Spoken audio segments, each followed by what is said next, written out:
terrible. Inyinaso, dum neso. What is the problem? Sure, medasi. Me pacha o pesida ite mono.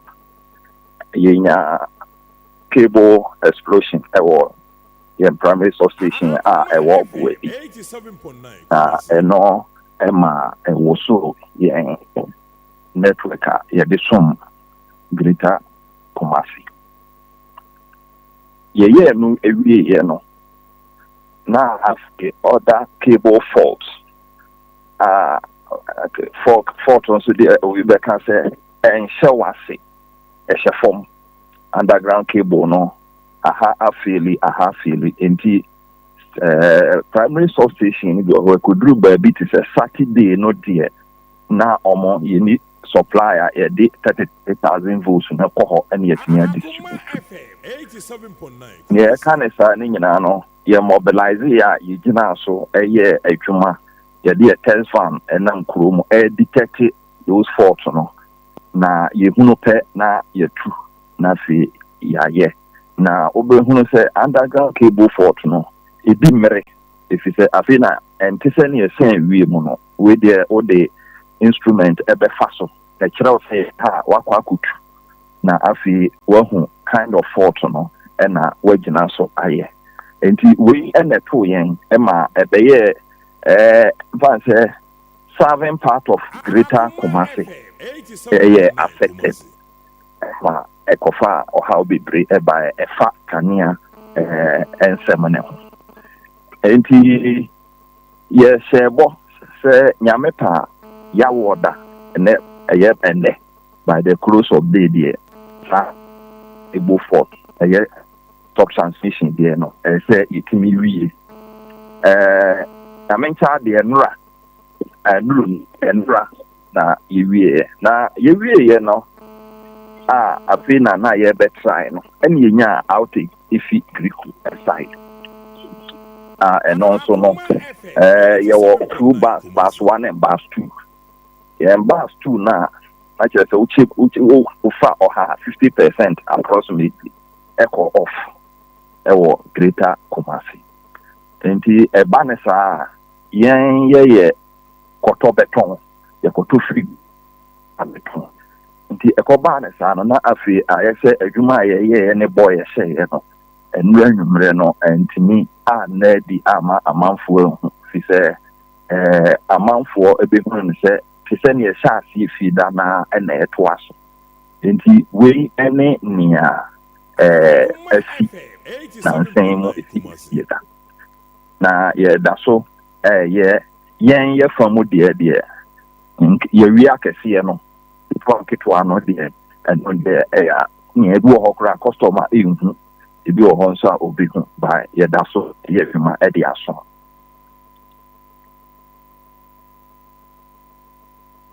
so senior and na me na wo kasai other areas Kumasi South cover him fa o can say that is about 3 days ago now we no call of that was Monday or so but there were areas close to offense so Mercury area one for 2 days in the omni light and yene Ghana Water Company so akasa omo enclave wo nyina so light no Barakes area light has not been stable area no Barakesi na Barakesi wakania ne mum ade chen enura na yenya information say Barakesi nso echo off enti eno quickly enura no before aye pon no na ye wie ama ya peke eno nso na nim say Ghana Water nso omoko off na sa omo supplier take time and say no ma build the pressure but enura no if leaking so eka na ya shebo pese ye ni nyana nti enra nwumre ne de ba ye ne from Gridco me pa cho an ti ubeka eno no na esopa eso and this morning there were several areas are still kania ni nyamai yeah anajo ye koda no omo san epeke but ahemanachin program no assign eba bio from Gridco end ye hwe anim se bibia ebe proportional fi yetimi asom se nia ɛfata. But beyond cable na pie no, for some time has Greco been taking 6 sections be off and because the intermittent outage there has been consistent for the last 1 month. So Pacho so half nansen mu deɛ yɛbɛtumi aka sɛ yɛnya stability ɛyɛ from generation side Greco ɛna ɛkɔfa efi generation ɛde brɛ yɛn ne yɛn akyekyɛ anaa yɛ distribute nti saa ɛkwan ne nyinaa efi generation transmission ba distribution no yɛnya stability pocket of fault ɛna yɛ ana ɛba na yɛ asɔɔfo ɛba na yɛ asɔɔfo nti amanfoɔ ɛnhyɛ da ɛnhu sɛ bibisa ɛkɔ so but efie da idie no yɛn na no deɛ yɛn nneɛma ɛyɛ yɛn cable no yɛnya problem ɛna nnura anwummerɛ ɛna Greco nso for a long time ɔmo nso ɛnya ɔhaw a ɔmo yɛ off. Afo nkwantafoɔ sɛ na ɔmo yɛ affected with the cable ni bi meboa. Yeah, afo nkwanta for ɛhɔ no ɛka nea na meka sɛ memenda. Yeah. Yeah, ɛhɔ area no completely na yɛnya voltage by yɛgyina so ɔmo ɛbɛn hɔ no deɛ ɔmo ho adwuma a ɛbɛyɛ ɛwɔ saa ɛhɔ no ɛtumi ɛde ɛyɛ restore na we na asi bus 2 no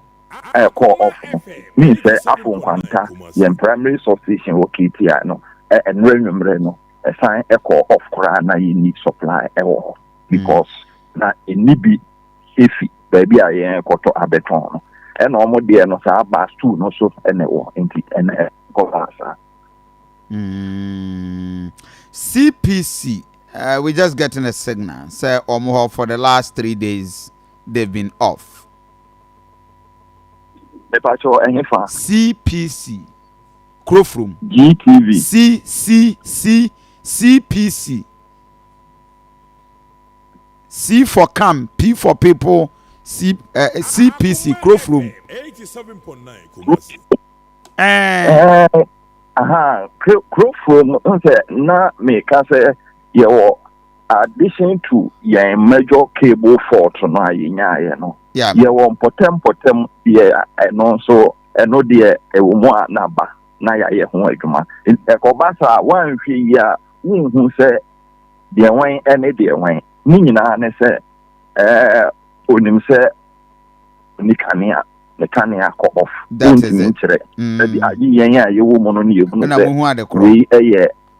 major one no ana se we near pool ashe amahoma te agu fom with enra ye ba adwuma ne obi bebre sa pool ashe ama weda nti amanfo atutuja pool ashe ne homa te agu fom ba bi te say ya be odan kwa menum ne ade nyina omo ye because of sa yes waboy ya be bebu area ho and so reported by and say for the last 2 days or so light nyama nti I think say ya be supply bebu yes sir yeah po no eshi ma homa no nyina eyigu for kra nti eba ne sa untimi en fa en supply amount ne fi say na kire say amount enkwa life 50 a stick ho nti ye replace near ashe ni wia na afi ya restore enti eno na ma almost so eho cancer so Dumsor nyamai me patch from ECG ye distribution or South Ghana no there any impo the whole Ghana no seni ayehu terrain no yenya Dumsor ye nti de yehu technical challenges obi se wo kire Dumsor kire se ne ya table a kire se we be call office ne de atudwa no eno emaye by we ne de or how e ba here se obehwa na nsen se o monitor foreign news yenya hot weather enya effect wo here so no ebi mo so anya sisi cold weather it may affect power lines any supply or other parts of US and Canada. Enti no ade a enye boapaye aba ena nyese Dumsor ena aba sisi ade yente free baby a yakoto ho no say ye what this yinti munye Dumsor eba saa akra no de mpanifo ena edi betudwa efi enkran na oman ni nyina obia ate na chese yaye ho table itimi ehun say we beko sisi a ne de fault ahoro ebi yen soft transmission for a supply Ashanti South, Ashanti West, near Ashanti East, ECG no, and a program. Almost so dear Kakrebo by a man for 2 years, she in Riani Adeno, Buso high, a wooden post, ye be free. Into the platforms on the area, see our fortune, a coffin, see our coffin back and radia for a long time, 9 years experience here, Grikunya, and no, and I become a cheap. Ema yehuno nia enra na yehuno ya Abzanfo se bia fe na wa join na ya ne engineer Eugene Oware Nyano na edin komo ono manager network maintenance Asante Sub transmission na senior mija mo akono me kai saba 2 years ago mo frɛ yen ba mo office na ye ne mo yen senchofo nhye mo amode tu yanim se na ye de America pa no eba na ba be complemented the northern sector ha but enya ba wie mo so Ameri no plant no but you say Ameri plant na wo kan ho asem plant na ho asem na making plant no what you call anwuma so box supply point Greekwa yeah ya wo dey twa mu nimpanifo power system penifo no ba krumu ha ebehwe ni akwakotu okay na okremu na nisho encouraging juma contractor no ene plant ni bibia enti koso senia esese koso nyamencha de meka ho bi ene session ehwe adwuma na senia ko ewo yen box supply point anwoma so okay side ya de da ho wo se adwuma koso niye enti no kore se no so beba be support generation by way until enwanyum radio na isi there nania greater Ashanti and a greater Kumasi experience here na nye generation na ye network enwanyum radio na yenya ta apply sharing from Griko end anti plant na da be no mbewie me pacho hono timeline no the many timeline see if you say no Greeko for edia Greeko any contractor no edia nti you bet me ebisa wom de na omatimi amehu emra omde bewie ba me de me hunu ye no mani so enia for no senior om page dru ni adwuma na ekoso workers were site or year adwuma engineer Anopay, I am grateful. So that is almost about almost fixing. They are fixing and I would technically what we and there. Ababe do almost fixing. Yes, sir. Paper trying almost year more adwuma. Okay, adwuma ekoso. Na ohun say you can't plant generation plant no. Sebi enti se standby here na if money adwuma mu to be see why na wa connect no. We need there no near so inti hiama niema bebre ese omusisi asase no na omudi asisu awie no ye pipelines any cable connections ni niema bebre inti no